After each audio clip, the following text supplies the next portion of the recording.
വിശുദ്ധ ഖുർആൻ യൗമുൽ ഫുർഖാൻ എന്ന് വിശേഷിപ്പിച്ച ഒരു ദിവസമുണ്ട്.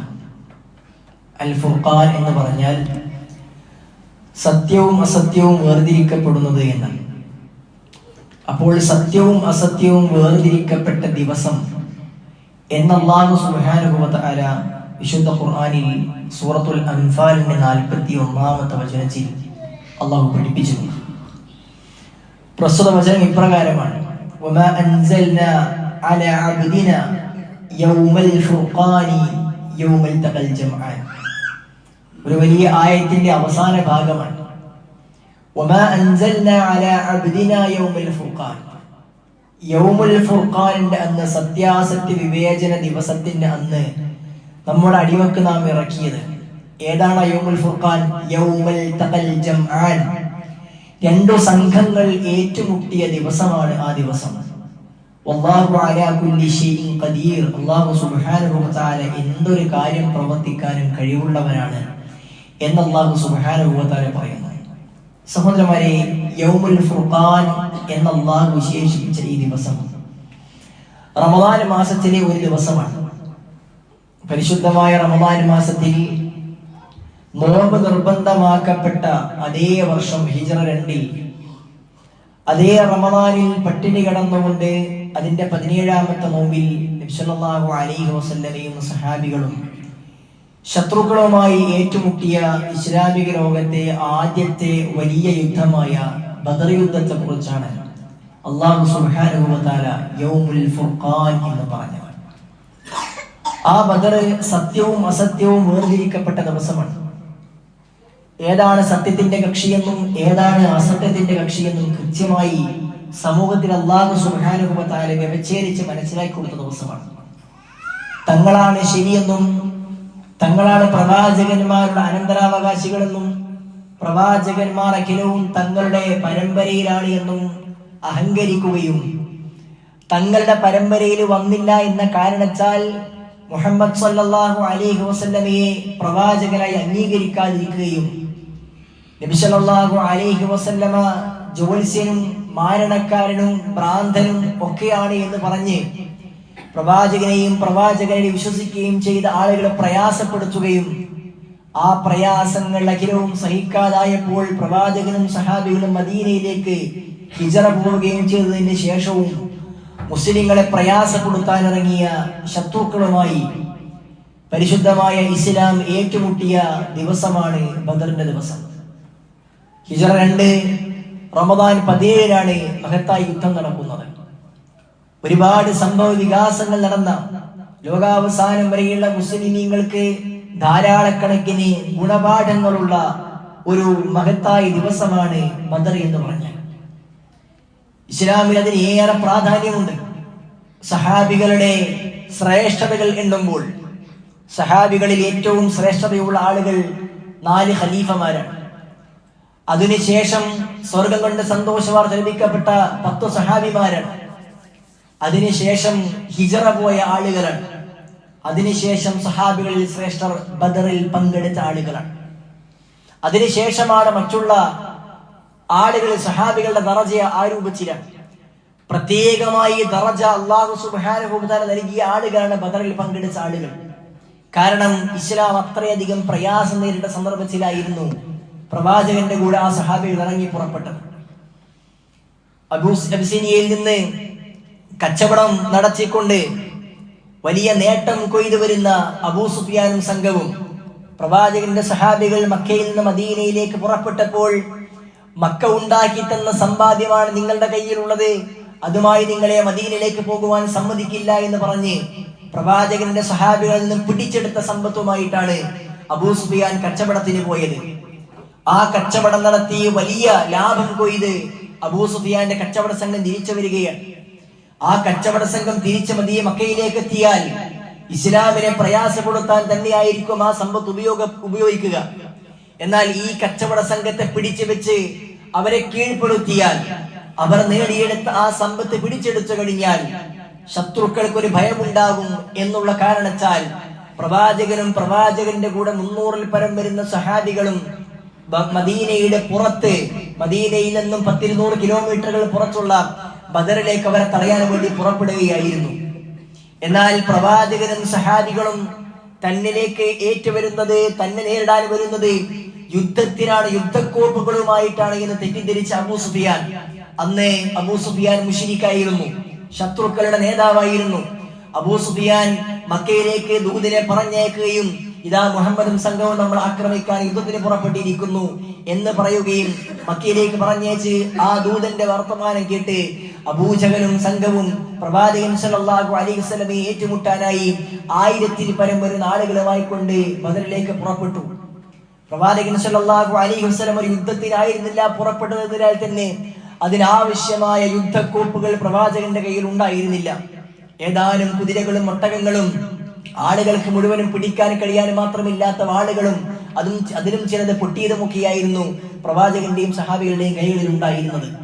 എന്നാൽ അള്ളാഹുവിന്റെ തീരുമാനം ആ ഏറ്റുമുട്ടാൻ വരുന്ന സംഘവുമായി യുദ്ധത്തിനിറങ്ങിക്കൊള്ളുക എന്ന് പറഞ്ഞപ്പോൾ പ്രവാചകൻ സല്ലല്ലാഹു അലൈഹി വസല്ലമയും സഹാബികളും സധൈര്യം നേരിട്ട യുദ്ധമായിരുന്നു മഹത്തായ ബദർ യുദ്ധം.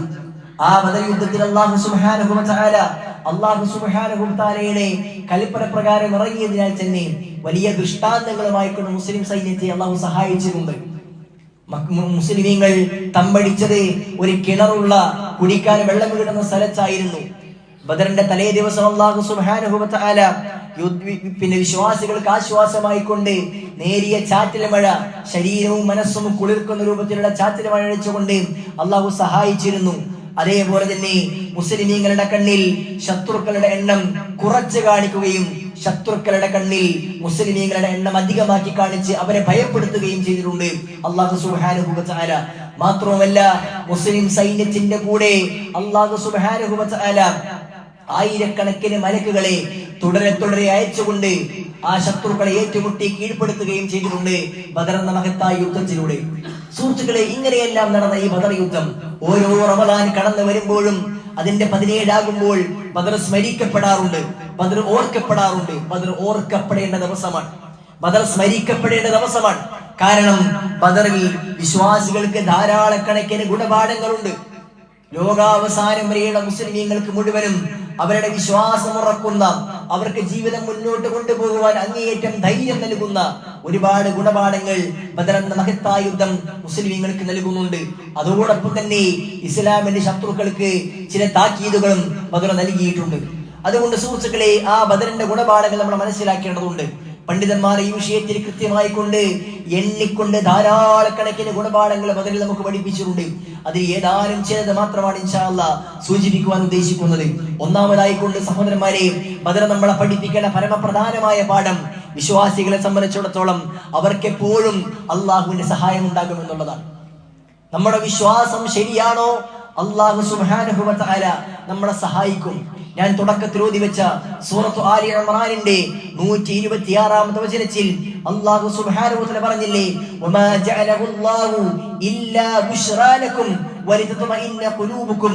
അല്ലാഹു സുബ്ഹാനഹു വ തആല നിങ്ങളുടെ ഹൃദയത്തിന് സ്ഥൈര്യം നൽകുവാൻ, നിങ്ങളുടെ ഹൃദയത്തിന് സമാധാനം നൽകുവാൻ, ആ രൂപത്തിൽ നിങ്ങൾക്ക് സ്ഥൈര്യവും സമാധാനവും നൽകുവാൻ വേണ്ടിയാണ് അല്ലാഹു സുബ്ഹാനഹു വ തആല നിങ്ങൾക്ക് അള്ളാഹുവിന്റെ പിൻബലം നൽകിയത്, അള്ളാഹുവിന്റെ ധൈര്യം നൽകിയത് എന്നാണ്. മാത്രവുമല്ല അല്ലാഹു സുബ്ഹാനഹു വ തആലയിൽ നിന്ന് മാത്രമാണ് നിങ്ങൾക്ക് സഹായം പ്രതീക്ഷിക്കാനുള്ളത്. അള്ളാഹുവിന്റെ സഹായം നിങ്ങൾക്ക് ലഭിക്കുമെന്നാണ്. അത് അല്ലാഹു സുബ്ഹാനഹു വ തആലയിൽ നിന്ന് മാത്രമേ ഒരു വിശ്വാസിക്ക് സഹായം പ്രതീക്ഷിക്കാൻ വകുപ്പുള്ളൂവെന്ന് അല്ലാഹു സുബ്ഹാനഹു വ തആല നമ്മളെ പഠിപ്പിക്കുകയാണ്. മാത്രവുമല്ല അല്ലാഹു സുബ്ഹാനഹു വ തആല ബദർ യുദ്ധത്തിൽ ചില സഹായങ്ങൾ നൽകിയിട്ടുണ്ട്. നബി സല്ലല്ലാഹു അലൈഹി വസല്ലമ ഒരു പിടി മണ്ണെടുത്ത് ശത്രുക്കളുടെ മുഖത്തേക്ക് എറിഞ്ഞപ്പോൾ, ശത്രുക്കളുടെ ഭാഗത്തേക്ക് എറിഞ്ഞപ്പോൾ അത് കയ്യിലൊതുങ്ങിയ ഒരു പിടിയായിരുന്നെങ്കിലും മുഴുവൻ ശത്രുക്കളുടെയും കണ്ണിലേക്ക് അതാക്കി തീർത്തിട്ടുണ്ട്. എന്ന് അല്ലാഹു സൂറത്തുൽ അൻഫാലിൽ പഠിപ്പിച്ചിട്ടുമുണ്ട്. പ്രവാചക, താങ്കൾ എറിഞ്ഞിട്ടുണ്ട്, പക്ഷേ യഥാർത്ഥത്തിൽ ആ എറിഞ്ഞത് താങ്കളല്ല, അല്ലാഹു സുബ്ഹാനഹു വ തആലയാണ് ആ മണലെറിഞ്ഞത്. അവരുടെ കണ്ണുകളിലേക്ക് അത് എത്തിയിട്ടുണ്ട്. അതുകൊണ്ട് തന്നെ അവർക്ക് കാണാൻ കഴിയാതെ പ്രയാസപ്പെട്ടിട്ടുണ്ട്. അല്ലാഹുവിന്റെ സഹായം ലഭിച്ചിട്ടുണ്ട്. സുഹൃത്തുക്കളെ, എന്തുകൊണ്ടാണ് ഈ സഹായം ലഭിച്ചത്? എന്തുകൊണ്ട് ലഭിച്ചു? അല്ലാഹു സുബ്ഹാനഹു വ തആല പറഞ്ഞു, ഇൻ തൻസുറുല്ലാഹ് യൻസുറുക്കും. നിങ്ങൾ അല്ലാഹുവിനെ സഹായിക്കാൻ തയ്യാറുണ്ടോ, അല്ലാഹു നിങ്ങളെ സഹായിക്കും. വയുസബ്ബിത് അഖ്ദാമകും, നിങ്ങളുടെ കാലുകളെ അല്ലാഹു സുബ്ഹാനഹു വ തആല സ്ഥായിയായിക്കൊണ്ട് ഉറപ്പിച്ചു നിർത്തും. ഇത് അല്ലാഹു സുബ്ഹാനഹു വ തആലയുടെ വാഗ്ദാനമാണ്.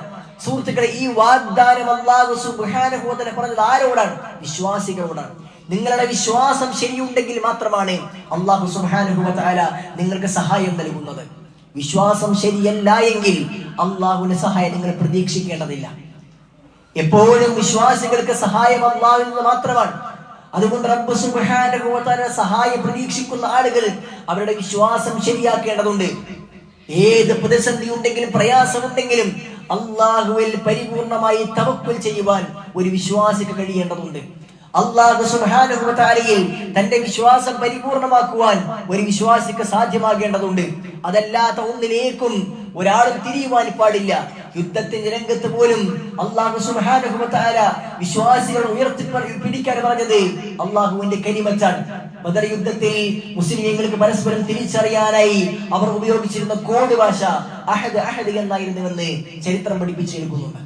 മുസ്ലിമീങ്ങളാണെന്ന് മനസ്സിലാക്കാൻ അഹദ് അഹദ് എന്ന് പറയുന്നത്. കാരണം ശത്രുക്കളും മുസ്ലിങ്ങളും കൂടിക്കൊടഞ്ഞു കഴിഞ്ഞാൽ ഇത് മുസ്ലിമാണോ അമുസ്ലിമാണോ എന്ന് ഇസ്ലാമിന്റെ പക്ഷത്തുള്ള ശത്രുപക്ഷത്തുള്ള തിരിച്ചറിയാൻ കഴിയുകയില്ല. അങ്ങനെ വെട്ടേൽക്കാതിരിക്കാൻ വേണ്ടി അഹദ് അഹദ് എന്ന് പറഞ്ഞാൽ മുസ്ലിമാണെന്ന് മനസ്സിലാകും. അപ്പോഴും അവർ ഉയർത്തിപ്പിടിക്കുന്നത് അള്ളാഹു ഏകനാണ് എന്ന ആ ഒരു കലിമത്ത് തൗഹീദിന്റെ വചനമാണ്. സുഹൃത്തുക്കളെ, ഇതുണ്ടെങ്കിൽ മാത്രമാണ് അള്ളാഹുവിന്റെ സഹായമുള്ളത്. ഇത് ഉയർത്തിപ്പിടിക്കാനാണ് റസൂലും സഹാബികളും ബദറിലേക്ക് ഇറങ്ങിയത്. അവർക്ക് ഒരുപാട് പ്രയാസങ്ങൾ ഉണ്ടായിരുന്നു. ആ പ്രയാസങ്ങളെല്ലാം മാറ്റിവെച്ചുകൊണ്ട് അവർ ബദറിലേക്ക് ഇറങ്ങിയത് അല്ലാഹു സുബ്ഹാനഹു വ തആലയിൽ അചഞ്ചലമായ വിശ്വാസമുള്ളത് കൊണ്ടായിരുന്നു. പ്രവാചകൻ സല്ലല്ലാഹു അലൈഹി വസല്ലമ ബദറിന്റെ തലേ ദിവസം അല്ലാഹു സുബ്ഹാനഹു വ തആലയിലേക്ക് കൈകൾ ഉയർത്തിക്കൊണ്ട് പ്രാർത്ഥിച്ച പ്രാർത്ഥന ഇമാം മുസ്ലിം റഹ്മത്തുള്ളാഹി അലൈഹി ഉദ്ധരിക്കുന്നുണ്ട്. അല്ലാഹുമ്മ അൻജിസ് ലി മാ വഅതനി, അല്ലാഹുമ്മ ആതി മാ വഅതനി. അല്ലാഹുവേ, നീ എന്നെ സഹായിക്കണമേ, നീ എനിക്ക് വാഗ്ദാനം ചെയ്ത സഹായം എനിക്ക് നൽകണമേ അല്ലാഹ്. അല്ലാഹുമ്മ ഇൻ തുഗ്ലിക ഹാദിഹിൽ ഇസാബ മിൻ അഗ്ലിൽ ഇസ്ലാമി ലൻ തുഅബദ് ഫിൽ അർള്. അല്ലാഹുവേ, ഈ കൊച്ചു സംഘത്തെയെങ്ങാനും നീ പരാജയപ്പെടുത്തിയിട്ടുണ്ടെങ്കിൽ റബ്ബേ, ഈ ഏറ്റുമുട്ടലിൽ ഈ മൂന്നിരട്ടിക്ക് വരുന്ന ശത്രു സൈന്യത്തിന്റെ മുൻപിൽ ഈ കൊച്ചു സംഘമെങ്ങാൻ നശിപ്പിക്കപ്പെട്ടിട്ടുണ്ടെങ്കിൽ റബ്ബേ, പിന്നീട് ഭൂമിയിൽ നിന്നെ ആരാധിക്കുന്ന ആരും ഉണ്ടാകുന്ന അവസ്ഥാവിശേഷം ഉണ്ടാവുകയില്ല, എല്ലാവരും നശിപ്പിക്കപ്പെടും. അതുകൊണ്ട് അല്ലാഹുവേ, നിന്റെ സഹായം എനിക്ക് നൽകണമെന്നാണ് പ്രവാചകൻ സല്ലല്ലാഹു അലൈഹി വസല്ലം അല്ലാഹുവിന്റെ കൽപ്പന പ്രകാരമാണ് പോയത്. എന്നിട്ടും പ്രാർത്ഥിക്കുന്നത് അല്ലാഹു സുബ്ഹാനഹു വ തആലയോടാണ്. മറ്റൊരാളോടും പ്രാർത്ഥിച്ചിട്ടില്ല. പ്രാർത്ഥിച്ചാൽ പെട്ടെന്ന് ഉത്തരം ലഭിക്കുന്നത് അല്ലാഹുവോട് മാത്രമാണ് എന്ന് പ്രവാചകൻ അറിയാം. അല്ലാഹു സുബ്ഹാനഹു വ തആല ഈ കാര്യം സൂറത്തുൽ അൻഫാൽ പഠിപ്പിച്ചു. ഇദസ്തഗീസൂന റബ്ബകും ഫസ്തജാബ ലക്കും. നിങ്ങൾ അല്ലാഹുവോട് സഹായം തേടിയ സന്ദർഭമില്ലേ, അല്ലാഹു നിങ്ങൾക്ക് ഉത്തരം നൽകിയിട്ടുണ്ട്. അല്ലാഹു സുബ്ഹാനഹു വ തആല സമ്മതിച്ചു നൽകിയിട്ടുണ്ട്. സുഹൃത്തുക്കളെ, ഇതാണ് വിശ്വാസികൾക്കുള്ള പാഠം. എപ്പോഴും അല്ലാഹുവിനോടായിരിക്കണം സഹായം തേടേണ്ടത്. പെട്ടെന്ന് ഉത്തരം ലഭിക്കുന്നത് അല്ലാഹുവിൽ നിന്ന് മാത്രമാണ്. അതല്ലാത്ത ഒരാളിലേക്ക് നമ്മുടെ സഹായങ്ങൾ, ആവശ്യങ്ങൾ അങ്ങോട്ട് കൊണ്ടുപോകുവാൻ പാടില്ല. ഇത് ഉയർത്തിപ്പിടിക്കാൻ വേണ്ടി ഇറങ്ങിയ ബദറിൽ ഇന്ന് നമ്മുടെ നാടുകളിൽ ബദർ സ്മരിക്കപ്പെടുന്നത് എങ്ങനെയാണ്? ബദർ ദിനത്തിൽ ആളുകൾ ഒരുമിച്ച് കൂടിക്കൊണ്ട് ബദർ മൗലിദും ബദർ മാലിയും കഴിക്കുകയാണ്. യമൻ ബിഹി ഖല്ലർ റദ വമൻ ബിഹമ്മിൻ നകിദ ഖുൽ നാദിയൻ മുസ്തൻജിദ യാ അഹ്ല ബദർ അശ്ശുഹദ. നിനക്ക് എന്ത് കെട്ടിക്കൊടുക്കുകളുണ്ടെങ്കിലും, എന്ത് പ്രയാസമുണ്ടെങ്കിലും, ഏത് പ്രശ്നങ്ങളും പ്രതിസന്ധികളും ഉണ്ടെങ്കിലും നീ പറയണം, ബദർ ശുഹദാക്കളേ എന്ന് നിങ്ങൾ നീട്ടി വിളിച്ചുകൊള്ളുക, നിങ്ങൾക്ക് അവർ സഹായിച്ചിരിച്ചുവെന്ന് പാടുകയാണ്. സുഹൃത്തുക്കളെ, അല്ലാഹു സുബ്ഹാനഹു വ തആല വരമേൽപ്പിച്ചുകൊണ്ടാണ് പ്രവാചകനും സഹാബികളും ഇറങ്ങിയത്. സഹായം അല്ലാഹുവിൽ നിന്ന് മാത്രമാണ് എന്നാണ് ബദർ നമ്മളെ പഠിപ്പിക്കുന്നത്. എന്നിട്ട് ആ ബദറിലേക്ക് ഇറങ്ങിയിട്ട് ബദരീങ്ങളുടെ തരത്തിലുള്ള അവസ്ഥാവിശേഷം, ബദരീങ്ങളായിട്ടുള്ള റബ്ബന എന്ന് ഈണത്തിൽ പാട്ടുപാടിക്കൊണ്ട് ബദറിന്റെ അന്ന് ഇസ്ലാമിന്റെ കലിമത്ത് തൗഹീദ് ഉയർത്തിപ്പിടിക്കാൻ വേണ്ടി പ്രവാചകൻ സംഘവും ഇറങ്ങിയ ദിവസത്തിൽ ശിർക്കിന്റെ വചനങ്ങൾ അവരോട് തന്നെ തേടുന്ന അവസ്ഥാവിശേഷമാണ് നമ്മുടെ നാട്ടിൽ കണ്ടുകൊണ്ടിരിക്കുന്നത്. സുഹൃത്തുക്കൾ, എന്തൊരു വിരോധാഭാസമാണ്. ഈ രൂപത്തിൽ വിശ്വാസമാണ് എങ്കിൽ ഒരിക്കലും അവർക്ക് അള്ളാഹുവിന്റെ സഹായം ലഭിക്കില്ല എന്നാണ്. നബി സല്ലല്ലാഹു അലൈഹി വസല്ലമക്ക് ഈ രൂപത്തിൽ അള്ളാഹു അല്ലാത്തവരിലേക്ക് റബ്ബിലേക്ക് അടുപ്പം സിദ്ധിച്ചവരോട് ചോദിച്ചാൽ പെട്ടെന്ന് ഉത്തരം കിട്ടുമെന്ന വിശ്വാസം പ്രവാചകൻ സല്ലല്ലാഹു അലൈഹി വസല്ലമക്ക് ഉണ്ടായിരുന്നുവെങ്കിൽ നബി സല്ലല്ലാഹു അലൈഹി വസല്ലമ ബദറിലേക്ക് ഇറങ്ങുമ്പോൾ ഇബ്രാഹിം നബിയുടെ ബർക്കത്ത് കൊണ്ട്, ഇസ്മായിൽ നബിയുടെ ഹഖ് കൊണ്ട്, അതല്ലെങ്കിൽ മുൻകഴിഞ്ഞ മഹാന്മാരുടെ ജാഹ് കൊണ്ട് പ്രവാചകൻ സല്ലല്ലാഹു അലൈഹി വസല്ലം തേടിയിരുന്നു. പക്ഷെ പ്രവാചകനെ പഠിപ്പിച്ചിട്ടില്ല. കാരണം അത് ശിർക്കാണ് എന്നാണ് പ്രവാചകൻ സമൂഹത്തെ പഠിപ്പിക്കുന്നത്. സുഹൃത്തുക്കളെ, അതാണ് ഏറ്റവും ഒന്നാമത്തെ പാഠം. അള്ളാഹുവോട് മാത്രമാണ് ചോദിക്കേണ്ടത്. കാരണം അള്ളാഹു നിങ്ങൾക്ക് ഉത്തരം നൽകാൻ ഏറ്റവും അടുത്തവരാണ്. ശുദ്ധ ഖുർആനിൽ റമദാൻ മാസത്തിന്റെ നോമ്പ് നിർബന്ധമാക്കുന്ന കാര്യം പറഞ്ഞെടുത്ത് 183, 84, 85 വചനങ്ങൾക്ക് ശേഷം തൊട്ടടുത്ത വചനം, അതിനിടയിൽ നിയമങ്ങൾ പറയുന്നതിന്റെ ഇടയിൽ അല്ലാഹു സുബ്ഹാനഹു ഒരു കാര്യം പഠിപ്പിക്കുന്നുണ്ട്. വൈദാ സഅലക ഇബാദി, പ്രവാചക, എന്റെ അടിമകൾ, എന്റെ അടിയാറുകൾ നിന്നോട് ചോദിച്ചാൽ എന്ന് പറഞ്ഞുകൊണ്ടൊരു കാര്യം പഠിപ്പിക്കുന്നുണ്ട്. വിശുദ്ധ ഖുർആനിൽ അല്ലാഹു സുബ്ഹാനഹു പ്രവാചകനോട് മുസ്ലിമീങ്ങൾ, വിശ്വാസികൾ ചോദിച്ച ഒരുപാട് ചോദ്യങ്ങൾ പഠിപ്പിക്കുന്നുണ്ട്. യസ്അലൂനക അനിർ റൂഹ്, പ്രവാചക നിന്നോട് റൂഹിനെ കുറിച്ച് ചോദിക്കുന്നു. അപ്പോൾ അല്ലാഹു ഖുൽ, പ്രവാചക താങ്കൾ പറഞ്ഞു കൊടുക്കണം എന്ന് പറഞ്ഞുകൊണ്ട് മറുപടി പറയുന്നു. യസ്അലൂനക അനിൽ മഹീദ്, ഹൈദിനെ കുറിച്ച് ചോദിക്കുന്നു. റസൂലേ ഖുൽ, പറഞ്ഞു കൊടുക്കണം. യസ്അലൂനക അനിൽ ജിബാൽ, പർവ്വതങ്ങളെ കുറിച്ച് ചോദിക്കുന്നു. റസൂലേ ഖുൽ, പറഞ്ഞു കൊടുക്കണം. അവർ ചോദിക്കുമ്പോഴെല്ലാം റസൂലേ താങ്കൾ പറഞ്ഞു കൊടുക്കണം, താങ്കൾ പറഞ്ഞു കൊടുക്കണം, താങ്കൾ പറഞ്ഞു കൊടുക്കണം എന്നാണ് അല്ലാഹു എല്ലാ സ്ഥലത്തും പറഞ്ഞത്. എന്നാൽ ഇവിടെ വഇദാ സഅലക ഇബാദി, അല്ലാഹുവിന്റെ പ്രവാചക, എന്റെ അടിമകൾ എന്നോട് ചോദിച്ചു കഴിഞ്ഞാൽ പ്രവാചകൻ സല്ലല്ലാഹു അലൈഹി വസല്ലമയോട് നീ പറഞ്ഞു കൊടുക്കണം, താങ്കൾ പറഞ്ഞു കൊടുക്കണം എന്ന് പറയാതെ അല്ലാഹു തന്നെ ഉത്തരം പറഞ്ഞു. ഫഇന്നി ഖരീബ്, ഞാൻ അവർക്ക് ഏറ്റവും അടുത്തവനാണ്. വഇദാ സഅലക ഇബാദി അന്നി ഫഇന്നി ഖരീബ്, എന്നെ കുറിച്ച് എന്റെ അടിമകൾ ചോദിച്ചാൽ അല്ലാഹുവിന്റെ പ്രവാചകനോട് അല്ലാഹു സുബ്ഹാനഹു മറുപടി പറയല്ല, റബ്ബ് തന്നെ മറുപടി പറയുന്നു, ഞാൻ അടുത്തവനാണ്. ഉജീബു ദഅവത ദാഇ ഇദാ ദഅൻ, എന്റെ അടിമകൾ എന്നോട് ചോദിച്ചാൽ അവന്റെ പ്രാർത്ഥനയ്ക്ക് ഞാൻ ഉത്തരം നൽകും, അവന്റെ പ്രാർത്ഥനയ്ക്ക് ഞാൻ ഉത്തരം നൽകും. ഫല്യസ്തജീബൂ ലീ വൽയുഅ്മിനൂ ബി, അതുകൊണ്ട് നിങ്ങൾ എന്നോട് ഉത്തരം തേടണം, നിങ്ങൾ എന്നിൽ വിശ്വസിക്കണം, എങ്കിൽ മാത്രമാണ് ഉത്തരം നൽകുക എന്ന് അള്ളാഹു പഠിപ്പിക്കുന്നു. സുഹൃത്തുക്കളെ, നമ്മുടെ കണ്ട നാടിയേക്കാളേറെ അടുത്തവൻ, നമ്മളുടെ കാര്യങ്ങളെല്ലാം കൃത്യമായി അറിയുന്നവൻ, നമുക്കെല്ലാം നൽകി സഹായിക്കുന്നവൻ, ആ റബ്ബ് സുബ്ഹാനഹു വ തആലയിലേക്ക് അടുപ്പിക്കാൻ, റബ്ബിലേക്ക് അടുത്ത മദീനകൾ വേണമെന്ന് പറയുമ്പോൾ, പ്രവാചകരെ വേണമെന്ന് പറയുമ്പോൾ, മുഹീദ്ദീൻ ശൈഖ് വേണമെന്ന് പറയുമ്പോൾ, അല്ലെങ്കിൽ മറ്റാരെങ്കിലും വേണമെന്ന് പറയുമ്പോൾ, സുഹൃത്തുക്കളെ, അത് ബദർ യുദ്ധം നമുക്ക് നൽകുന്ന ഏറ്റവും വലിയ ഗുണപാഠത്തിന് വിരുദ്ധമാണെന്ന് മനസ്സിലാക്കുക. അങ്ങനെ ആരെങ്കിലും ചെയ്തിട്ടുണ്ടെങ്കിൽ അവൻ നിത്യ നരകത്തിൽ ആവരിക്കുമെന്ന് അല്ലാഹു സുബ്ഹാനഹു വ തആല പഠിപ്പിച്ചിട്ടുണ്ട്. ഫഖദ് ഹറമല്ലാഹു അലൈഹിൽ ജന്ന വമഅവാഹു നാർ, അവന്റെ നരകം ശാശ്വതമായിരിക്കും, സ്വർഗ്ഗം നിഷിദ്ധമായിരിക്കുമെന്ന് അല്ലാഹു സുബ്ഹാനഹു വ തആല പഠിപ്പിക്കുന്നു. സുഹൃത്തുക്കളെ, ഒന്നാമത്തെ പാഠം, അല്ലാഹു സുബ്ഹാനഹു വ തആല വിശ്വാസമുണ്ടോ അല്ലാഹുവിന്റെ സഹായം അവർക്ക് ലഭിക്കുമെന്ന് അല്ലാഹു സുബ്ഹാനഹു വ തആല നമ്മളെ ബദർ പഠിപ്പിക്കുന്നുണ്ട്. രണ്ടാമതായി സുഹൃത്തുക്കളെ, ഇസ്ലാമിന്റെ ഏറ്റവും വലിയ അടിസ്ഥാന തത്വങ്ങളിൽ ഒന്നായ അൽ വലാ വൽ ബറാ, ബന്ധവിച്ഛേദനവും ബന്ധം ചേർക്കലും ബദർ നമ്മളെ പഠിപ്പിക്കുന്നുണ്ട്. ബന്ധം വിച്ഛേദിക്കുന്നതും ബന്ധം ചേർക്കുന്നതും വിശ്വാസത്തിന്റെ അടിസ്ഥാനത്തിൽ മാത്രമാണ്. നമുക്ക് ഏറ്റവും അടുപ്പമുണ്ടാകേണ്ടത്, നമ്മളെല്ലാം പങ്കുവെക്കേണ്ടത്, നമ്മൾ മനസ്സറിഞ്ഞ് സ്നേഹിക്കേണ്ടത്, വിശ്വാസത്തിന്റെ പുറത്ത് സ്നേഹിക്കേണ്ടത് അത് മുസ്ലിമീങ്ങളെ മാത്രമാണ്. എന്നാൽ വിശ്വാസമില്ലേ, അത് ഉപ്പയായിരുന്നാലും ഉമ്മയായിരുന്നാലും കുടുംബക്കാരായിരുന്നാലും അവരുമായി മാനുഷിക ബന്ധം വേണം. അത് അയൽവാസികളാകട്ടെ ആരാകട്ടെ, അമുസ്ലിങ്ങളുമായി, മുസ്ലിമീങ്ങളല്ലാത്തവരുമായി മാനുഷിക ബന്ധമാകാം. എന്നാൽ അങ്ങേയറ്റം അടുത്തത് ബന്ധം അവർക്കുണ്ടാകുവാൻ പാടില്ല. ഇസ്ലാമും വിശ്വാസവും വ്യക്തിബന്ധവും ചേർന്ന് വരുമ്പോൾ മുസ്ലിങ്ങളല്ലാത്തവരുടെ വ്യക്തിബന്ധത്തിന്റെ പുറത്ത് ഇസ്ലാമിനെ മാറ്റിക്കളയുന്ന അവസ്ഥാവിശേഷം ഉണ്ടാകുവാൻ പാടില്ല. അത് ബദർ പഠിപ്പിക്കുന്ന ഏറ്റവും വലിയ ഗുണപാഠമാണ്. പ്രവാചകൻ സല്ലല്ലാഹു അലൈഹി വസല്ലമയുടെ കൂടെ ബദറിലേക്ക് ഇറങ്ങിയ സഹാബികൾ, ആ സഹാബികളുടെ കൂടെ ഉണ്ടായിരുന്നവരാരാണ് സുഹൃത്തുക്കളെ? അവർ ഭൂരിഭാഗം അവർ ഒരു കുടുംബക്കാരായിരുന്നില്ല. മക്കയിൽ ഉണ്ടായിരുന്ന മുഹാജിറുകളും മദീനയിലെത്തിയ അൻസാറുകളും അവർ ഒരുമിച്ച് പരസ്പരം സഹോദരന്മാരായി തീർന്നു. അവർക്ക് തമ്മിൽ കുടുംബ ബന്ധമില്ല, അവർക്ക് തമ്മിൽ കെട്ടുബന്ധമില്ല, പല ആളുകളും അന്നേ അവരെ കണ്ടിട്ടുമില്ല. അവർ എല്ലാം മറന്നൊന്നായി ദീനിനു വേണ്ടി അവർ ഒന്നിച്ചിറങ്ങുന്നു. എന്നാൽ ശത്രുപക്ഷത്തുള്ളതോ, മക്കയിൽ നിന്ന് മദീനയിലേക്ക് ഹിജറ വന്ന സഹാബികളുടെ സഹോദരന്മാർ, പിതാക്കൾ, മക്കൾ, അങ്ങനെ പലരും ശത്രുപക്ഷത്തുണ്ടായിരുന്നു. മഹാനായ അബൂബക്കർ സിദ്ദീഖ് റളിയല്ലാഹു അൻഹു മകൻ അബ്ദുറഹ്മാൻ ഇബ്നു അബീ ബക്കർ ബദറിൽ ശത്രുപക്ഷത്തായിരുന്നു. ശത്രുപക്ഷത്തായിരുന്നു. പക്ഷേ ആ വ്യക്തി മരണപ്പെട്ടിട്ടില്ല. പിന്നീട് അദ്ദേഹം ഇസ്ലാം സ്വീകരിച്ചു റളിയല്ലാഹു അൻഹു. അവിടെ മകനുണ്ട്, എനിക്ക് അവരുമായി ഏറ്റുമുട്ടാൻ കഴിയില്ല, എന്റെ മകൻ ഇറങ്ങുന്നത് കൊണ്ട് റസൂലേ ഞാൻ യുദ്ധത്തിനില്ല എന്ന് അബൂബക്കർ റളിയല്ലാഹു പറഞ്ഞിട്ടില്ല. അദ്ദേഹം ഇറങ്ങിയിട്ടുണ്ട് യുദ്ധത്തിന് വേണ്ടിയിട്ട്. മാത്രവുമല്ല മഹാനായ അബൂ ഹുദൈഫ റളിയല്ലാഹു അൻഹു അദ്ദേഹത്തിന്റെ ഉപ്പ ഉത്ബയും അദ്ദേഹത്തിന്റെ സഹോദരൻ വലീദും അദ്ദേഹത്തിന്റെ ഉപ്പയുടെ സഹോദരൻ ഷൈബയും മക്കയിൽ ശത്രുക്കളുടെ ബദൽ ശത്രുക്കളുടെ പക്ഷത്തായിരുന്നു. അവർ അവരെല്ലാം ഉപ്പയും സഹോദരനും വെളാപ്പയും ഒക്കെ ഉണ്ടായിട്ടും ഞാൻ ഇറങ്ങില്ല എന്ന് അദ്ദേഹം പറഞ്ഞിട്ടില്ല. അങ്ങനെ ഒരുപാട് ആളുകൾ സുഹൃത്തുക്കളെ, മഹാനായ മിസ്അബ് ബിൻ ഉമൈർ റളിയല്ലാഹു അൻഹു ബദറിന്റെ പതാകവാഹകൻ അദ്ദേഹമായിരുന്നു. അദ്ദേഹത്തിന്റെ സ്വന്തം സഹോദരൻ ആ യുദ്ധത്തിൽ ഉണ്ടായിരുന്നു. അതിൽ പല ആളുകളും മരിച്ചിട്ടുണ്ട്, മുസ്ലിമീങ്ങളുടെ വെട്ടേറ്റുകൊണ്ട് മരിച്ചിട്ടുണ്ട്. അബൂ ഉബൈദ റളിയല്ലാഹു അൻഹു അദ്ദേഹത്തിന്റെ സ്വന്തം പിതാവിനെയാണ് വധിച്ചത് ബദർ യുദ്ധത്തിൽ, സ്വന്തം പിതാവിനെ. കാരണം എന്താണ്? വിശ്വാസത്തിന്റെ പുറത്ത് ഉപ്പയെന്നോ അതല്ലെങ്കിൽ സഹോദരങ്ങളെന്നോ ഇല്ല. വിശ്വാസമാണ് ഏറ്റവും വലുത്, അതിനപ്പുറത്തൊന്നുമില്ല സുഹൃത്തുക്കളെ. എങ്കിൽ ഇത് നമ്മൾക്കുണ്ടായിരിക്കണം. നമ്മുടെ കുടുംബമല്ലേ, അയൽവാസിയല്ലേ എന്ന് പറഞ്ഞുകൊണ്ട് വിശ്വാസം അടിയറവെക്കുന്ന അവസ്ഥാവിശേഷം നമുക്ക് ഉണ്ടാകുവാൻ പാടില്ല.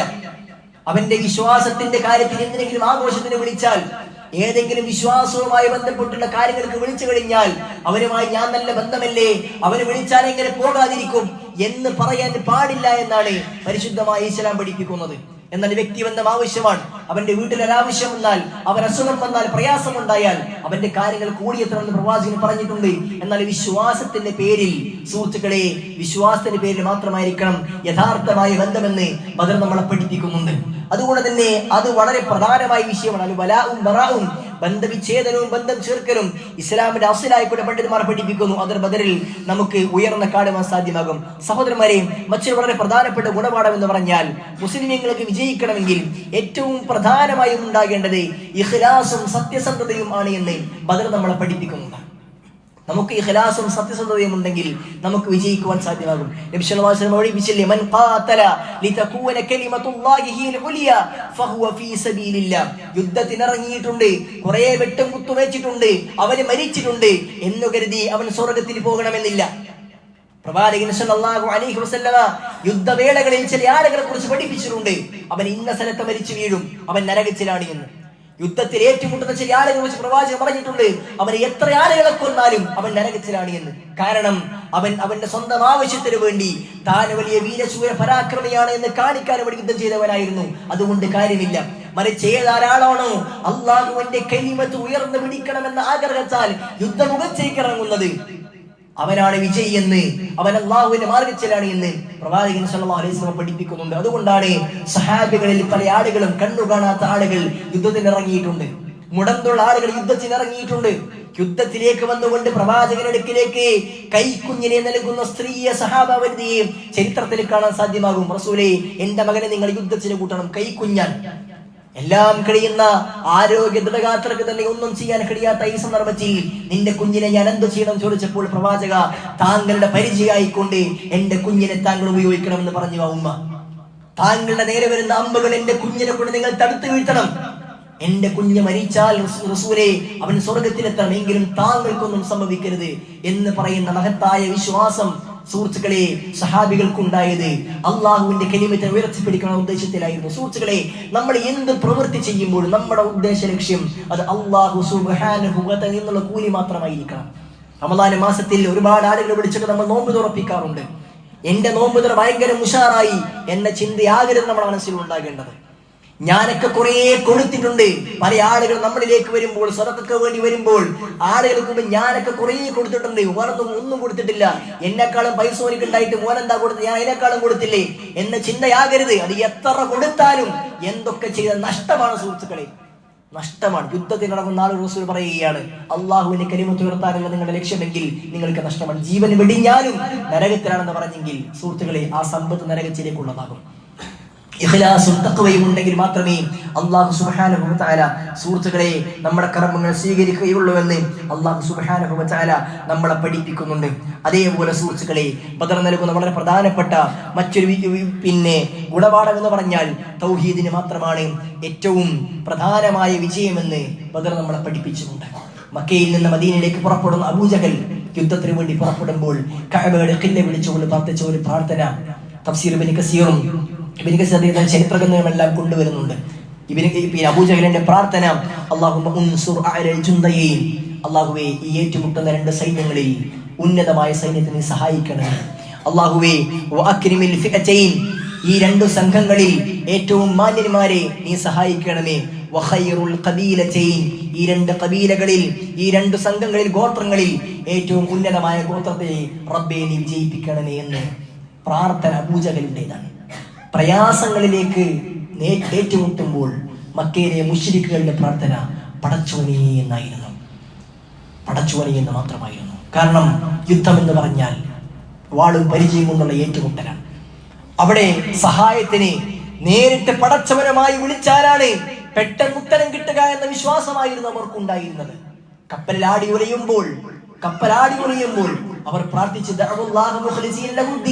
പടച്ചറബിനോട് ആത്മാർത്ഥമായി അവർ പ്രാർത്ഥിച്ചിരുന്നു. എന്നാൽ അവർ രക്ഷപ്പെട്ടു കഴിഞ്ഞാൽ അവരുടെ സാധാരണ ജീവിതത്തിൽ അവരുടെ തേട്ടം ഇബ്രാഹിം നബിയോടും ഉസ്സയോടും ലാത്തയോടും ഒക്കെയായിരുന്നു. ലാത്തയുടെ രക്ഷ കൊണ്ട്, കാവല് കൊണ്ടാണ് നിങ്ങൾ രക്ഷപ്പെട്ടത്. എന്റെ പ്രയാസം മാറണമെങ്കിൽ ഇബ്രാഹിം നബിയുമായി കൊണ്ട് ചോദിക്കണം. അവർ അള്ളാഹുവിലേക്ക് അടുത്തവരാണ്. അവരോട് ചോദിച്ചാൽ എന്റെ കാര്യം അവർ അള്ളാഹുവോട് പറയും. അള്ളാഹുവിലേക്ക് അവർ നമ്മളെ അടുപ്പിക്കും. നമ്മൾ മഹാന്മാരോട് തേടിയാൽ അള്ളാഹുവിലേക്ക് മഹാന്മാർ നമ്മളെ അടുപ്പിക്കും എന്ന വിശ്വാസമാണ് മക്കയിലെ മുശ്രിക്കുകൾക്ക് ഉണ്ടായത്. എന്നാൽ അവർക്ക് പ്രയാസമുണ്ടാകുമ്പോൾ അവർ അള്ളാഹുവോട് തേടിയിരുന്നു. എന്നാൽ സുഹൃത്തുക്കളെ, നമ്മുടെ നാടുകളിൽ ഇന്ന് ചില ആളുകളുടെ അവസ്ഥ എന്താണ്? കാല് തെറ്റി വീഴുമ്പോൾ പോലും ബദരീകളെ എന്നാണ് വിളിക്കുന്നത്. പ്രയാസമുണ്ടാകുമ്പോൾ ജാറങ്ങളിലേക്ക് പോവുകയാണ്. കാരണം എന്റെ കാര്യം പെട്ടെന്ന് തീരണം. അതുകൊണ്ട് റബ്ബിലേക്ക് അടുപ്പമുള്ള ആളുകളോട് ഞാൻ ചോദിച്ചാൽ അവർ എന്റെ വിഷയം റെക്കമെൻഡ് ചെയ്യും. അള്ളാഹു എനിക്ക് പെട്ടെന്ന് ഉത്തരം നൽകുമെന്നുള്ള മൂഢമായ വിശ്വാസം, കണ്ട നാടിയേക്കാൾ അടുത്തവരാണെന്ന് പറഞ്ഞ റബ്ബിലേക്ക് അടുപ്പിക്കുവാൻ എവിടെയോ ഉള്ള ആളുകളോട്, മൺമറഞ്ഞു പോയ ആളുകളോട് ചോദിക്കുന്ന മൗഢ്യം നമ്മുടെ നാടുകളിലുണ്ട്. അവർക്കുള്ള പാഠം അബൂജഹൽ നമ്മളെ പഠിപ്പിക്കുന്നു. അബൂജഹൽ തേടിയത് അള്ളാഹുവോടാണ്.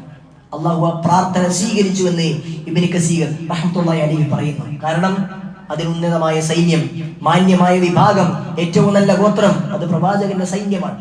അള്ളാഹു അബൂജഹലിന്റെ പ്രാർത്ഥന സ്വീകരിച്ചിട്ടുണ്ട്.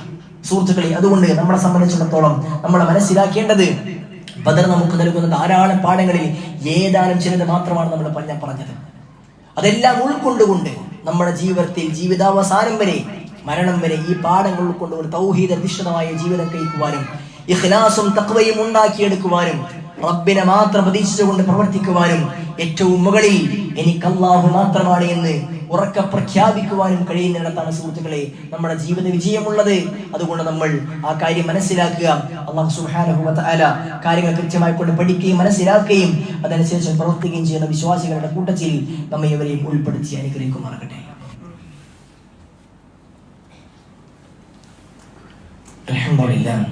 അൽഹംദുലില്ലാഹി റബ്ബിൽ ആലമീൻ. اللهم صل وسلم وبارك على محمد وعلى آل محمد. അല്ലാഹു സുബ്ഹാനഹു വ തആല സൂക്ഷിച്ചും ശ്രദ്ധിച്ചും ജീവിക്കണം ഒരിക്കൽ കൂടി ഓരോരുത്തരെയും ഉണർത്തുന്നു, ഉപദേശിക്കുന്നു. സഹോദരന്മാരെ, സഹോദരിമാരെ, റമദാൻ മാസമാകുമ്പോൾ പല ആളുകളും സക്കാത്തുമായുള്ള ഓർമ്മയിലേക്ക് എത്താറുണ്ട്. സക്കാത്തും റമദാനുമായി യാതൊരു ബന്ധവുമില്ല എങ്കിലും അറബി കലണ്ടർ അനുസരിച്ചുകൊണ്ട് നമുക്ക് നിശ്ചയിക്കപ്പെടുന്ന നിസാബിൽ അറബി കലണ്ടർ അനുസരിച്ചാണ് സക്കാത്ത് നൽകേണ്ടത്. എല്ലാവരുടെയും മനസ്സിൽ ഓർമ്മയുള്ള മാസം അറബി മാസം അത് റമദാൻ ആയതുകൊണ്ട് പല ആളുകളും റമദാൻ നൽകുന്നു എന്നുള്ളതാണ്. സുഹൃത്തുക്കളെ, ആ വിഷയത്തിൽ നമുക്ക് നല്ലൊരു ശ്രദ്ധ ഉണ്ടായിരിക്കണം. നമ്മൾ നമ്മുടെ സമ്പത്തിന്റെ സക്കാത്ത് കൃത്യമായി കൊണ്ട് കൊടുത്തിട്ടില്ല എങ്കിൽ നമുക്കത് ഗൗരവമുള്ള വിഷയമായിട്ട് നമ്മൾ മനസ്സിലാക്കണം. കാരണം നമ്മൾക്ക് അല്ലാഹു സുബ്ഹാനഹു വ തആല നിശ്ചയിച്ച നിശ്ചിതമായ ഓഹരി, ആ ഓഹരി ഫ്രീ ആയിട്ട് ഉപയോഗിക്കാൻ നമുക്ക് അനുവദനീയമാണ്. എന്നാൽ ഫ്രീ ആയിട്ട് സൗജന്യമായി ഉപയോഗിക്കാൻ കഴിയുന്നതിനപ്പുറത്തുള്ള ഒരു സമ്പത്ത് നമുക്കുണ്ടെങ്കിൽ ആ സമ്പത്ത് നമുക്ക് ശുദ്ധീകരിക്കാൻ വേണ്ടി അള്ളാഹു നിശ്ചയിച്ചു വെച്ച കാര്യമാണ്. അതിൽ 2.5% അത് പാവങ്ങളുടെ അവർക്ക് കൊടുക്കണമെന്ന്. അത് കൊടുത്തെങ്കിൽ മാത്രമാണ് നമ്മുടെ സമ്പത്ത് പരിപൂർണമായും ബാക്കി 97% നമുക്ക് ഹലാലായി തീരുന്നത്. പ്രവാചകൻ സല്ലല്ലാഹു അലൈഹി വസല്ലം അല്ലാഹുവിന്റെ കൽപ്പന, ഖുദ് മിൻ അംവാലിഹിം സദഖ, റസൂലേ നീ ആളുകളിൽ നിന്ന് സകാത്ത് പിടിച്ചെടുക്കണം. അതെന്താണ്? തുതഹിറുഹും വതുസക്കീഹിം. അതുകൊണ്ട് അവർക്ക് അവരുടെ സ്വത്തുക്കളിൽ നിന്ന് വാങ്ങുമ്പോൾ അവർക്കത് അനുഗ്രഹവും അതേപോലെ തന്നെ അവർക്ക് ശുദ്ധീകരണവും സംസ്കരണവുമാണ് എന്ന് അല്ലാഹു സുബ്ഹാനഹു വ തആല പഠിപ്പിക്കുന്നു. മാത്രമല്ല സക്കാത്ത് നൽകുന്നവർക്ക് വേണ്ടി പ്രവാചകൻ പ്രത്യേകം പ്രാർത്ഥിക്കുവാനും അല്ലാഹു പറഞ്ഞു, വസല്ലി അലൈഹിം, അവർക്ക് വേണ്ടി നീ പ്രാർത്ഥിക്കുകയും ചെയ്യണം. ഇന്ന സ്വലാത്തക സകൻ ലഹും, റസൂലേ താങ്കളുടെ പ്രാർത്ഥന അവർക്ക് സമാധാനം നൽകുമെന്ന് പ്രവാചകൻ സല്ലല്ലാഹു അലൈഹി വസല്ലം കൽപ്പിച്ചിട്ടുണ്ട്. അപ്പോൾ സുഹൃത്തുക്കളെ, നമ്മുടെ സമ്പത്തിന്റെ ശുദ്ധീകരണമാണ് സക്കാത്ത് എന്നുള്ളത്. നമ്മൾക്ക് അള്ളാഹു നൽകിയ വലിയ സമ്പത്തിൽ നിന്നും വെറും 2.5% മാത്രമാണ് അള്ളാഹു സുബ്ഹാനഹു വ തആല നമ്മുടെ സക്കാത്തായി നൽകാൻ പറയുന്നത്. ആ 2.5% നൽകിയെങ്കിൽ മാത്രമാണ് സഹോദരന്മാരെ നമ്മുടെ പരിപൂർണമായ 97% നമുക്ക് ഹലാലായി തീരുന്നത്. അത് നൽകിയിട്ടില്ല എങ്കിൽ, അത് പരിപൂർണമായി നൽകിയിട്ടില്ല എങ്കിൽ ബാക്കി 100 അത് ഹറാമാണ്. അത് 2.5 കൃത്യമായി കണക്കെ കൊടുക്കണം. 2.25 കൊടുത്താൽ കൊടുത്തല്ലോ എന്ന് പറയാൻ വേണ്ടി, കാണിക്കാൻ വേണ്ടി, അല്ലെങ്കിൽ ചടങ്ങ് തീർക്കാൻ വേണ്ടി കൊടുത്തത് കൊണ്ട് സുഹൃത്തുക്കളെ ഒരു കാര്യവുമില്ല. 2.25 നൽകിയതെങ്കിൽ ആ 4% ഹറാമായ സമ്പത്ത് നിങ്ങളുടെ സമ്പത്തിനുണ്ടെങ്കിൽ അത് പരിപൂർണമായും ഹറാമായി തീരും. നമ്മൾ സക്കാത്ത് കൊടുക്കാതെ കുറെ ഉണ്ടാക്കിയെടുത്ത് സമ്പന്നനായി നടക്കുന്നുണ്ടെങ്കിൽ സുഹൃത്തുക്കളെ, കെട്ടിപ്പൊക്കിയ വീട്, പോർച്ചിൽ നമ്മൾ ഇറക്കി വെച്ച കാറ്, നമ്മൾ വാങ്ങിയ വസ്ത്രം, നമ്മൾ വീട്ടിലേക്ക് ഉണ്ടാക്കുന്ന ഭക്ഷണം എല്ലാം ഹറാമാണ്. അന്യന്റെ മുതലാണ്, പാവപ്പെട്ടവന്റെ കണ്ണീരാണ് നിങ്ങളുടെ വീട്ടിലുള്ള നിങ്ങൾ തിരിച്ചറിയണം സുഹൃത്തുക്കളോട്. നമ്മുടെ സമ്പത്ത് കൃത്യമായി കണക്കാക്കിയിട്ട് അത് 2.5 കൊടുക്കാൻ തയ്യാറാകണം. സമ്പത്തുള്ളവരെ സംബന്ധിച്ചിടത്തോളം 595 ഗ്രാം വെള്ളിക്ക് സമാനമായ ഏകദേശം 64,000 രൂപക്ക് സമാനമായ സമ്പത്ത് ഒരാളുടെ കയ്യിലുണ്ടെങ്കിൽ അതിന് 1 വർഷം തികഞ്ഞു കഴിഞ്ഞാൽ പിന്നെ അവന്റെ കയ്യിലുള്ള മുഴുവൻ സമ്പത്തും കൂട്ടി അവന്റെ ബാങ്ക് ബാലൻസും എല്ലാം കണക്കാക്കി അതിന് 2.5 എത്രയാണോ ആ 2.5 കൊടുക്കുമ്പോൾ മാത്രമാണ് അവന്റെ സമ്പത്ത് പരിപൂർണമായി ഹലാലാകുന്നത്. സ്വർണമുള്ള സ്ത്രീകളെ സംബന്ധിച്ചിടത്തോളം 85 ഗ്രാം വരെ 84 ഗ്രാം വരെ അവർക്ക് അനുവദനീയമാണ്. അവർ ഒന്നും ചെയ്യേണ്ടതില്ല, സക്കാത്ത് കൊടുക്കേണ്ടതില്ല. എന്നാൽ 85 ഗ്രാമോ അതിൽ കൂടുതലോ ആയിട്ടുണ്ടെങ്കിൽ എത്രയാണോ നിങ്ങളുടെ സ്വർണം, ആ സ്വർണത്തിന്റെ 2.5% സ്വർണത്തിൽ നിന്നോ അല്ലെങ്കിൽ പണമായിട്ടോ നിങ്ങൾ നൽകിയിട്ടില്ല എങ്കിൽ നിങ്ങൾ ധരിക്കുന്ന നിങ്ങളുടെ സ്വർണം അത് പരിപൂർണമായും ഹറാമായി തീരുമെന്ന് പ്രവാചകൻ പഠിപ്പിക്കുന്നുണ്ട്. അങ്ങനെ സമ്പത്തിൽ നമ്മൾ സക്കാത്ത് നൽകിയിട്ടില്ല എങ്കിൽ ആ സ്വർണ്ണാഭരണങ്ങളൊക്കെ തിളപ്പിച്ച ചൂളകളാക്കിക്കൊണ്ട് ശരീരത്തിലേക്ക് ചുട്ട് പഴുപ്പിക്കുമെന്ന് പ്രവാചകൻ സല്ലല്ലാഹു അലൈഹി വസല്ലമയും ഖുർആൻ നമ്മളെ പഠിപ്പിച്ചിട്ടുണ്ട്. കൊടുക്കാത്ത സക്കാത്ത് നമ്മുടെ സമ്പത്തിനെ അള്ളാഹു ഒരു പാമ്പിന്റെ കോലത്തിലേക്ക് കൊണ്ടുവരികയും അത് നമ്മുടെ കഴുത്തിൽ ചുട്ടുകയും നമ്മളെ കൊത്തിക്കൊണ്ടിരിക്കുകയും ചെയ്യുമെന്ന് പ്രവാചകൻ സല്ലല്ലാഹു അലൈഹി വസല്ലമ നമ്മളെ ഗൗരവത്തോടു കൂടി ഓർമ്മപ്പെടുത്തിയിട്ടുണ്ട്. സുഹൃത്തുക്കളെ കൊണ്ട് സക്കാത്ത് നൽകുക എന്ന് പറഞ്ഞാൽ അത് നിസ്സാരമായ വിഷയമല്ല, അത് ഗൗരവമായ വിഷയമാണ്. പാവപ്പെട്ടവന്റെ അവകാശമാണ്. നമ്മുടെ സമ്പത്തിൽ പാവപ്പെട്ട നമ്മൾ നൽകുന്ന ഔദാര്യമല്ല, മറിച്ച് നമ്മുടെ സമ്പത്തിൽ പാവപ്പെട്ടവരെ പിടിച്ചെടുക്കാൻ മാത്രമുള്ള അവന്റെ അവകാശമാണെന്ന് മനസ്സിലാക്കുക. അതുകൊണ്ട് സഹോദരന്മാരെ നമ്മൾ സക്കാത്ത് നൽകാൻ മാത്രമുള്ള സമ്പത്ത് കയ്യിലുണ്ടെങ്കിൽ ആ സക്കാത്ത് നൽകാൻ നമ്മൾ ശ്രദ്ധിക്കണമെന്ന് പ്രത്യേകമായി കൊണ്ട് ഓർമ്മപ്പെടുത്തുകയാണ്. ഇപ്പൊ ധരിക്കുന്ന ആഭരണത്തിന് സക്കാത്ത് കൊടുക്കേണ്ടതില്ല, അത് 200-300 പവനുണ്ടെങ്കിലും അവർക്ക് വാങ്ങി വെക്കാം എന്നൊക്കെ പറഞ്ഞ് ആളുകളെ തെറ്റിദ്ധരിപ്പിക്കുന്ന അവസ്ഥാവിശേഷങ്ങളൊക്കെ സമൂഹത്തിലുണ്ട്. അതൊക്കെ പിന്നെ പിടിച്ചുകൊണ്ട് കൊടുക്കാതിരുന്നാൽ നാളെ പടച്ചറബ് സുബ്ഹാനഹു വ തആല മുൻപിൽ പോയി കഴിഞ്ഞാൽ മറുപടി പറയുവാൻ സാധ്യമാകില്ല. മനസ്സിലാക്കുക, നബി സല്ലല്ലാഹു അലൈഹി വസല്ലം കൃത്യമായി കൊണ്ട് ഹിസാബ് കണക്കാക്കി ഓരോന്നിനും സകാത്ത് നൽകാൻ പഠിപ്പിച്ചിട്ടുണ്ട്. കച്ചവടം നടത്തുന്ന സഹോദരന്മാരെ സംബന്ധിച്ചിടത്തോളം ആ കച്ചവട സ്വത്തും കണക്കാക്കിയിട്ട് 595 ഗ്രാം വെള്ളിക്ക് സമാനമായ കച്ചവട വസ്തുക്കൾ നിങ്ങളുടെ കടയിലുണ്ടെങ്കിൽ, നിങ്ങളുടെ ബിസിനസ് ഉണ്ടെങ്കിൽ അതിന് മുഴുവനും സക്കാത്ത് കണക്കാക്കി നൽകണമെന്ന് ഓർമ്മപ്പെടുത്തുകയാണ്. അപ്പോൾ മാത്രമാണ് നമ്മുടെ കച്ചവടവും സ്വർണവും പൈസയും എല്ലാം നമുക്ക് ഹലാലായി തിരികെ ഓർമ്മപ്പെടുത്തുന്നു. സഹോദരന്മാരെ, പ്രവാചകൻ സല്ലല്ലാഹു അലൈഹി വസല്ലം പഠിപ്പിച്ച എല്ലാ സുന്നത്തുകളും എല്ലാ നിയമങ്ങളും കൃത്യമായി കൊണ്ട് പാലിച്ച് മുന്നോട്ട് പോകുമ്പോൾ മാത്രമാണ് നമ്മൾക്ക് തഖ്വ കൈവരിക്കാൻ കഴിയുന്നത്. ആ തഖ്വ കൈവരിക്കുന്നവർ മാത്രമാണ് സ്വർഗ്ഗത്തിൽ പ്രവേശിക്കുന്നത്. ആ തഖ്വ കൈവരിക്കാൻ വേണ്ടിയാണ് അല്ലാഹു സുബ്ഹാനഹു വ തആല നമുക്ക് നോമ്പ് നിർബന്ധമാക്കിയിട്ടുള്ളത്. അതുകൊണ്ട് സുഹൃത്തുക്കളെ, തഖ്വ കൈവരിക്കാൻ വേണ്ടി അള്ളാഹുവിന്റെ നിയമങ്ങളൊക്കെ പരിപൂർണമായും പാലിക്കാൻ നമ്മൾ സന്നദ്ധമാവുക. അല്ലാഹു സുബ്ഹാനഹു വ തആല